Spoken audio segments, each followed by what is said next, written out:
অর্জুন সিং 50,000 ভোটে জিতেছে। মেশিন বদলেছে একবারই। পুলিশ ওয়েলফেয়ার অ্যাসোসিয়েশনের দুজন নেতা আমার সঙ্গে কলকাতার বাইরে দেখা করে বলেছেন আটকাতে পারলেন না। আমরা ব্যারাকপুরে গিয়ে ইভিএম গুলো পাল্টে দিয়ে এলাম, পারলেন না আটকাতে। চুরি করে জিতেছে এই নম্বরটা। আরেকটা টাকা দশক চ্যাটার্জি বড় আমার সম্পত্তি পর্যন্ত গ্রাস করেছে। এদের লজ্জা নেই। পৌরসভার সমস্ত ভেবেছেন সিবিআই ধামাচাপা দিয়েছে নাকি? মিউনিসিপাল রিক্রুটমেন্ট স্ক্যামে অশোক চ্যাটার্জি আর যত বেআইনি করে ঢুকিয়েছে সবকে গ্যারেজ করবো আমরা।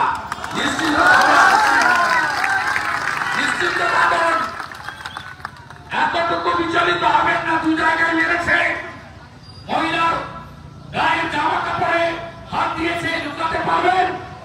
গোটা ভিডিও ভাইরাল হয়ে প্রত্যেকের মোবাইলে ঘুরে বেড়াচ্ছে। আমাদের বোনেদের, কন্যা সম বোনেদের, মেয়েদের উপরে রক্তাক্ত করা হয়েছে। এর প্রতিবাদে বিজেপি আজকে রাস্তায় নেমেছে। আমরা মাথা ভাঙাতে করেছিল 4 তারিখে, আমরা প্রতিবাদ করেছি ওখানে, আজকেও করে গেলাম এখানে। পরবর্তীকালে বারাসাতে পুলিশের হামলা হয়েছে মাঝরাতে, ওখানেও আমরা যাবো। ক্যানিংয়ে তৃণমূলের আরেক গুন্ডায় নেমে পরেশরাম দাস ফোনে থ্রেট করে কর্মসূচি বন্ধ করেছে, ওখানেও আমরা যাব।